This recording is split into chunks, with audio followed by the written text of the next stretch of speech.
Hello. Thank you so much for being here and joining me today. I'm so excited for this opportunity to share with you a little bit of Tech with Heart and hopefully some ideas that will really resonate with you and help you see ways to help empower every student in your classroom to share their voice in a way that feels safe and comfortable to them, that helps us further connect with our students and allows us to give them really actionable feedback for them to be able to improve and own the learning.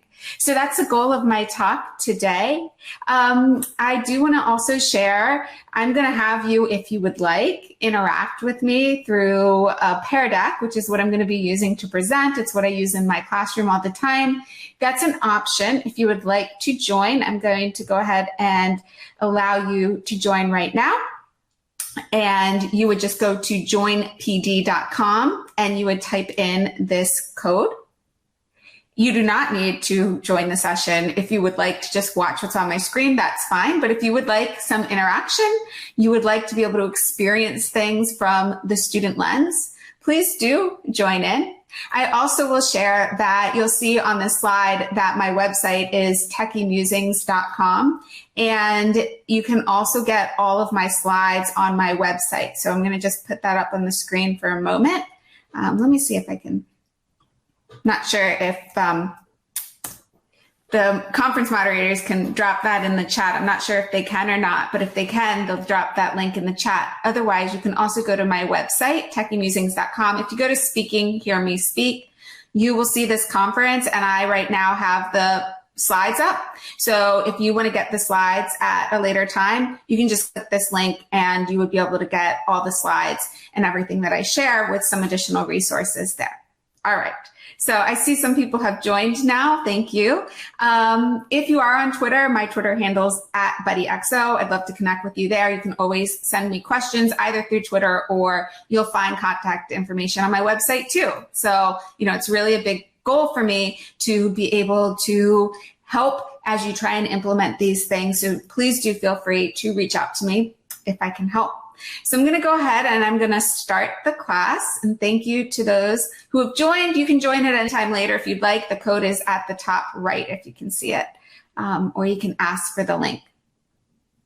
All right, so let's do a little bit of a warm up. So just go ahead and let me know, for those of you who are here on the Pear Deck, how you're feeling right now. Just drag the dot.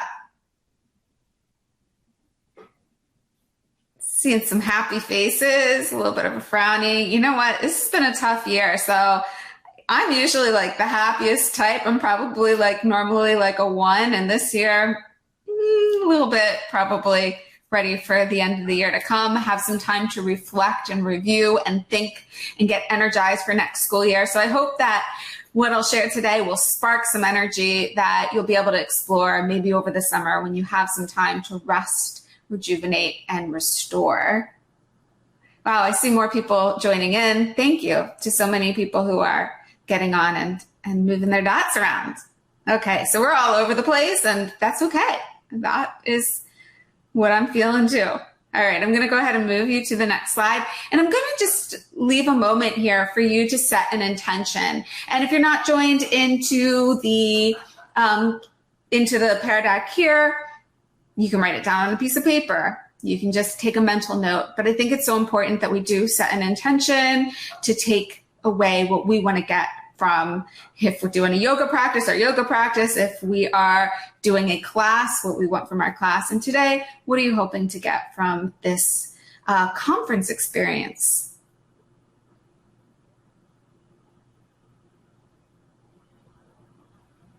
I'll put up some answers if you want to look.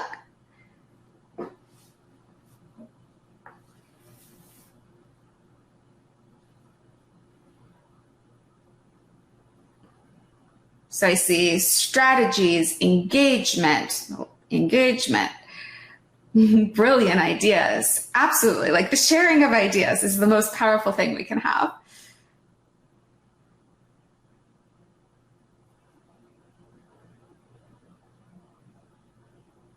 Creative learning. I hope that we touch on that today for sure. and some new effective strategies, inspiration. I think that's something we all need. Something to use on Monday. All right. I hope I'll give you something to use on Monday, and I'm going to give you an activity to try out too. So, all right, I'm going to go ahead and move on since we do have a short time together. I'm going to give you a very brief little background. So it was really my own experiences as an introverted student and a perfectionist that motivated me to make a change in my teaching. And that's where tech integration came in for me, because I just saw that technology was a way to give my students a way to kind of like you're seeing on this Pear Deck, if you're joined in, or even if you're just watching it, you know, some time, some space to think, formulate a response before having to be, you know, responding on the spot. Also to be able to hear from my students in all different ways, and to be able to shine the spotlight on all different answers instead of really relying on a couple of hand raisers in my classroom. So that's been my journey into tech integration. And, you know, I'm going to show you a lot of tools today, but to me, it really starts with the why. So as I share some tools today, and as you see other tools shared throughout this conference, I hope that you do tap into your own personal style, your own personal goals, and you choose maybe one or two things that resonate with you. You don't need to do everything, but something that really plants a seed with like fits with your style, fits with your strengths, fits with what your students need because you know them best. So for me, technology has really been a way to increase the relationships, the personalization I can bring, and to be the most effective teacher I can be, because I can get real time, on the spot feedback from students through technology instead of kind of having to wait to collect their papers and grade them all for the next day. A big goal of mine too is really thinking, and this comes from my personal lens and my personal experiences as a student, how can we shift from a first is best culture to one that sends a message that everyone's voice matters and that everyone has a potential to excel in the classroom? And so again, a tool, a simple tool like this Pear Deck that you see here gives everybody a chance to, you know, I can pause, I can give everybody 30 seconds, a minute to type their response, and then we bring the conversation to the board to have, I'm not getting rid of that oral conversation. It's very important, probably most important in some of our language classrooms. But how can we kind of bring everybody's voice to the board and see that, you know, there isn't just such a black and white, like here's one right answer and here's a wrong answer, but there's really a process and a thinking of how we get to these solutions that we can showcase when we're using the right tech tools. That's what I found. So the first one that I want to share is Flipgrid. And I'll ask you how familiar you are with Flipgrid before I dive into it, so I can just see where we're at. Okay, so I see a lot of people, they've used it, been a while. What is Flipgrid? Let me go ahead and just show you. So Flipgrid, I like to think of it as a video discussion platform. So here's one that we're going to do. I'm going to give you a chance to practice it after the session if you'd like. So it's like this. You can add a prompt as the teacher, and then students just go and they add a response. They press this button, and then it opens up a camera, and they can just talk to the camera. They can record. They have these little effects. They have these features, so they can write, they can type, they can do a couple of things here. They can record their response, and then once they record their response, it's posted to this grid. So students don't need to email you anything. You don't need to download their video. It's all available right up here for every student to be able to interact with, see each other's responses, and for them to practice their speaking skills. So we're going to dive into some more examples of that throughout. That's a little bit of what Flipgrid is, though. So, you know, for me, I'm a math teacher. I don't think I said that. So for me, you know, this idea of like, how do we get at what students are thinking? Like really dive into that. And, you know, I need them writing by hand. I need to see what's on their paper. And so I use it very simply. I just have them hover their phone over their piece of paper, and then they talk to me through like that process of like, here's what I did and here's how I solved the problem. So, you know, we think of technology as like, okay, everything has to be on the computer. No, I don't believe that. I have them do a lot of work on paper by hand, and then they can record a response. They can, upload a snapshot of whatever they did on paper. They can hover their phone over their paper. Students get more creative than I can even think of when we kind of open up these platforms for them. So that's how I use it personally in my classroom.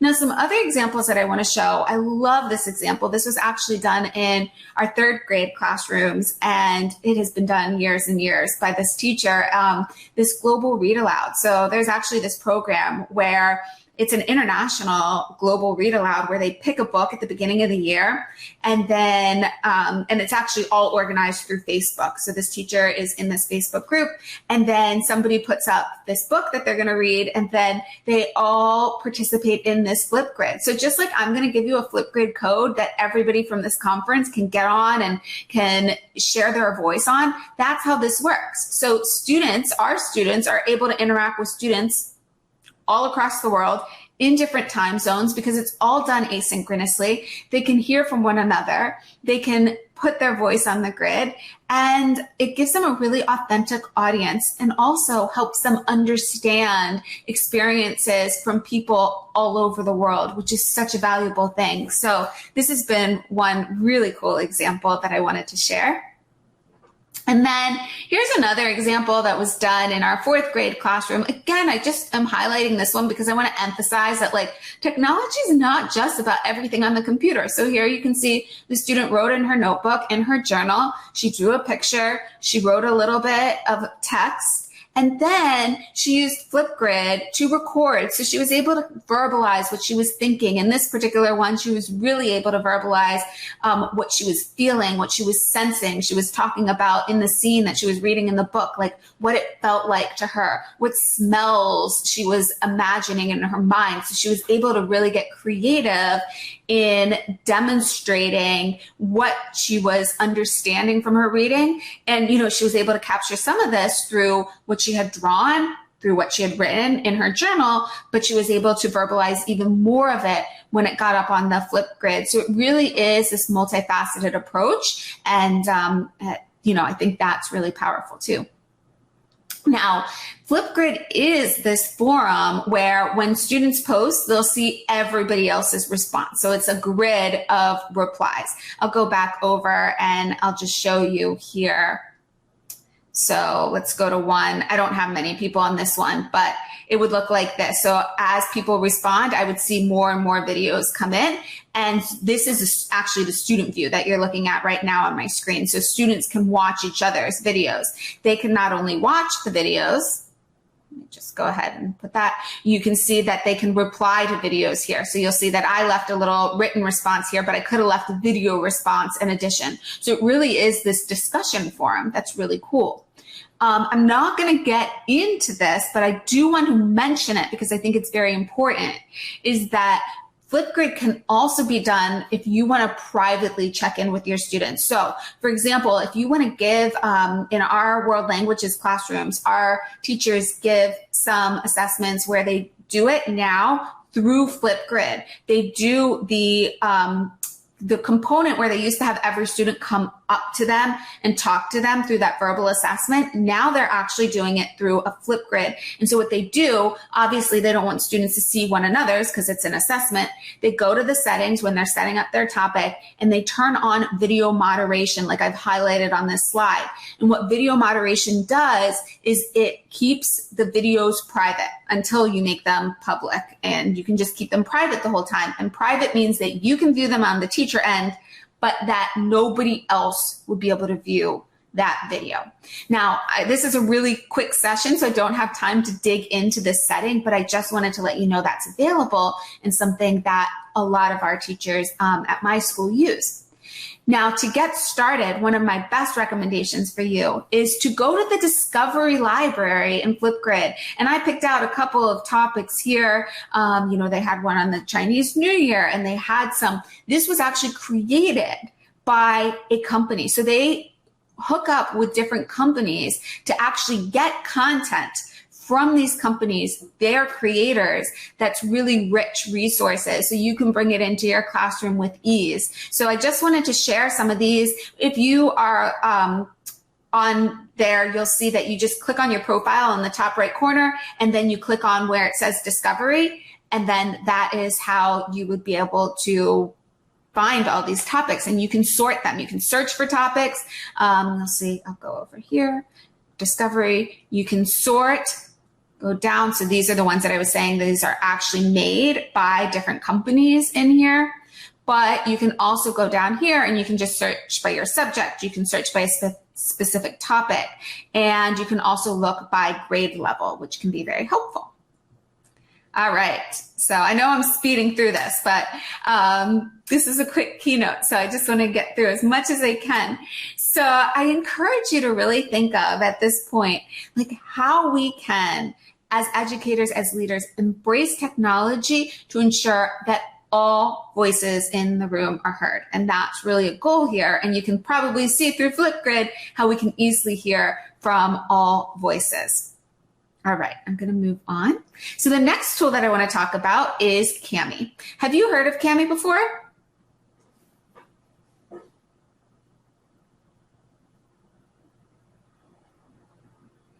Okay, so I see some people saying, what is Cami? You can keep leaving your responses so I can see that. This is Cami. Cami actually, you can integrate it with either Google Drive if you're a Google school, or with OneDrive if you're a Microsoft school. So it works with both platforms.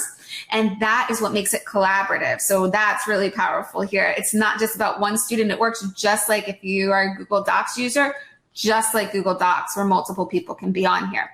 Now they have a library here of, templates that you can get inspired by, but you can also pull in any PDF that you have from your computer or from your Google Drive or from your OneNote. And so that would allow you to mark up any PDF document that you choose.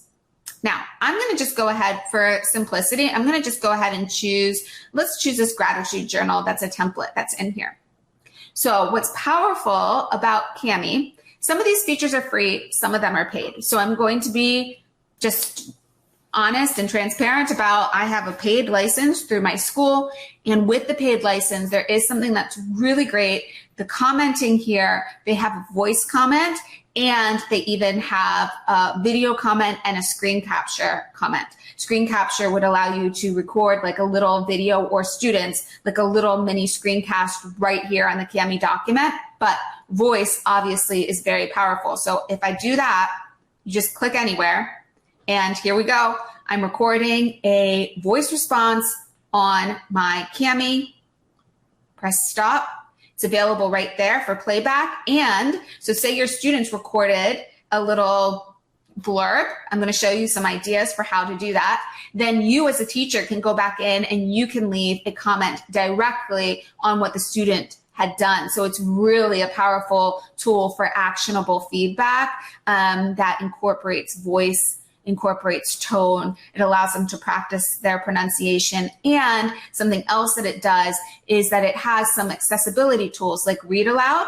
And it does, you can change the voice so it can even read. I work with a Chinese language teacher, and there is Chinese language voices that are in here that you can also choose from in here, so that you can have students read aloud, and they can choose the playback speed so they can slow it down and speed it up to have this read aloud to them. Of course, it's a bit of a robotic voice. I mean, it is an automated tool, but it's a great accessibility tool for students. All right, so let me show you some examples. Well, I see a lot of people hadn't used Cami before, so I'm really glad to be able to introduce you a little bit to this tool. And I actually have a free trial that Cami gave me, so you can try out all of the premium features for free. So I tend to use Cami through Google Drive, so you can just like click on your Google Drive files, you can right click on them, and you can open them with Cami. Any PDF you can open with Cami, and that's how a lot of the teachers that I work with use it. So here's one example where the teacher uploaded a page from the workbook that they use, and what she had students do is, you can see here that this was like a comic strip that students were practicing reading.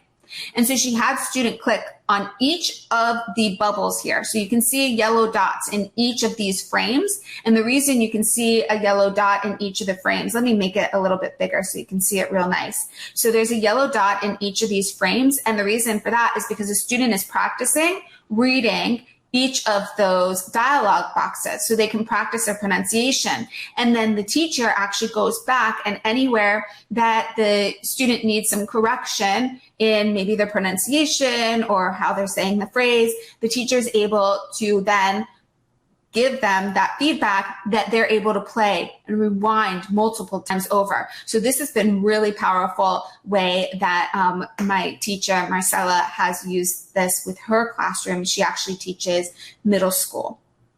So that's one example. And it's so simple to set up. So here's another of my teachers, Miss Clark. She does these listening tasks and dictation. She's our Chinese language teacher at my school. And so she has students fill this out. As you can see, they're able to fill it all out in the Cami document. So again, she's loading up this Cami, and everything that's in purple is what the student has done in Cami. So they're able to mark up the PDF directly. So they're able to write on top of it. And on the side, she actually leaves them some voice instructions. So these are listening tasks, right? So they're listening to the comments. You can see on the right-hand side, let me again make this big. So you can see on the right-hand side, she's left the audio. The student listens to that, and then they're filling in the table with whatever she's asking them to fill in. So this is really a listening task that students can do at their own pace. Again, the beauty of this, instead of in the classroom where she has to say something once, maybe twice, and repeat it, here students have the ability to listen to it. They can pause, they can do the task, they can listen to it as many times as they need to be able to complete this listening task. So that's one example that she shared. And then she shared this other example where she actually does instructional videos. So she records right in Cami, again, these little videos that you can see on the right sidebar that tells students after they turned in this task, it gives them it's like a solutions key. So they try it themselves, then she gives them the solutions key with the videos so that they can self-correct their own Camis and they can learn from it. And then if they have more questions, they can follow up. But it really gives students that opportunity to drive their own learning. So that's, empowering students. And then I shared with you some of the accessibility tools that are also available there in Cami. Now, one other thing that I wanted to share, you could probably be thinking like, oh my God, this feedback is wonderful, but it's going to be so time consuming that I have to make verbal responses and video responses for every student. Well, we all know that so many of our students, they miss something and, you're leaving the same comment on 10 different pieces of work. In Cami, you can actually use this Annotation Bank feature. So let me show it to you real quickly. So here we go. And what you can do is, it's very tiny, okay? But you can see here, it looks like a little file bank. And if I click on that Annotation Bank and I name my annotation, that's going to save it to my bank here of all of the available things that I have. And you'll see that this voice demo is now here on the side. I can pull it in and I could place it on any Cami document. So now you'll see that it's there twice, and I can make this, I can open up a different student and these same notes will be here. You'll see that I organize some of my calculus ones that I use often, and I have them in their own folder. So you can make different folders. So you can reuse comments. So really it does speed up in some ways your process of grading as you get into this flow. So I have a video here if you want to learn more about that. I have a lot of video resources because, again, I know I'm just giving you a preview, but we have a short amount of time together. And then, as I promised, I do have this code where you can get a 5-month trial from any time you choose to activate this. So, if you're at this time in the year where you're like, I'm not ready to try a new tool, save this until September and you can use it starting the next school year and you'll get 5 months of Cami, a premium upgrade. So that's that. And then I kind of just want to close with some reflections, some thinking questions. So one of the big questions that I hope that will resonate in your brain as you go forward and think, like, how can we really leverage technology to create more inclusive, equitable, and empowering classrooms for all of our learners, because all of our learners have different ways of expressing their voice and feeling most comfortable. And I think technology can really help us bridge that gap and get to all the different types of learners we have in our classroom. So I'm going to give you some time for elaboration, to practice, and there's some questions that are embedded here. I'm going to show you, I'm going to walk you through them, and then I'm going to actually leave this open for you to reflect on this evening, and I'm not going to actually close it. I'm going to keep it open throughout the weekend. I'm not going to close it until Monday, so that if you would like to put some of your thoughts in here, you're going to actually get these slides all emailed to you after the close of this conference. So, you know, again, like just this idea of how do we give our learners multiple platforms to really express their ideas in a way that is most comfortable to them. So here's one question, and this is my answer to it. You don't have to answer it right now, but how will you leverage EdTech to empower every voice in your classroom? And this is my answer to it. I'm going to move you through these slides right now.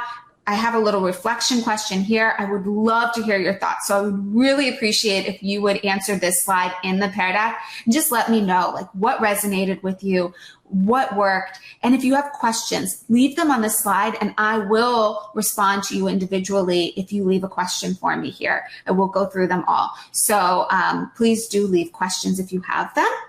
I see some people filling this out still. So I'm going to turn this on student pace mode so that those of you who are typing, you can continue typing and I won't mess you up. So everybody else just look up at the screen because I'm not going to be controlling the pace of the slides anymore. Now, Flipgrid. I want to give you all a chance to try out the Flipgrid before you choose to implement it in your class. So what I've done is I've set up a Flipgrid. All of us can go to this Flipgrid and you can leave your reflections. And I'm actually going to choose some people to send some Flipgrid swag to who respond in this grid. And I'll leave that open until May 6th. So please do take this opportunity to go in. All you have to do is, if you're in these slides, click on this link. If you're not, take a snapshot right now of this Flipgrid link and make sure that you're able to get into it after the conference. And so that will allow you to practice with the Flipgrid camera, see what it's all about from the student lens, and you can ask me a question and I will respond. Like I showed you, I responded to some others there. So that's a little reflection lounge that I hope you'll be able to take advantage of.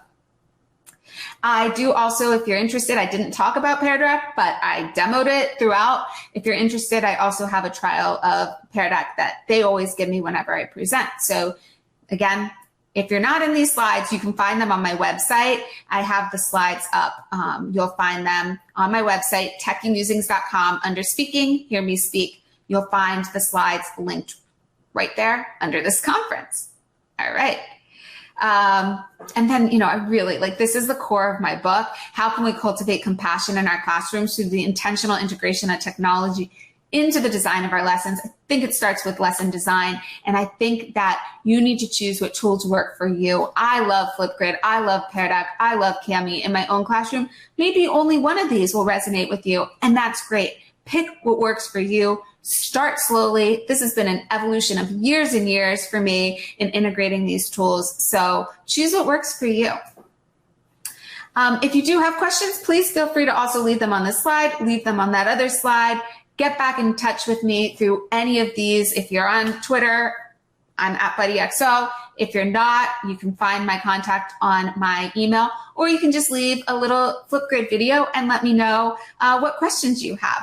So that's really it. There's also going to be a giveaway for my book that, thank you so much to the conference organizers for allowing that to happen. So they'll coordinate that. And I really do appreciate this opportunity to speak with you all today. I hope you got some great ideas. And please do follow up with any questions you have. At the end of these slides, you'll see I have tutorials, a bunch of tutorials. If you want me to go a little bit slower through some of this, I will take you through that slower. So you'll be able to find all those resources on the slides also. So that's it for me. Thank you so much again for this opportunity and for joining me today.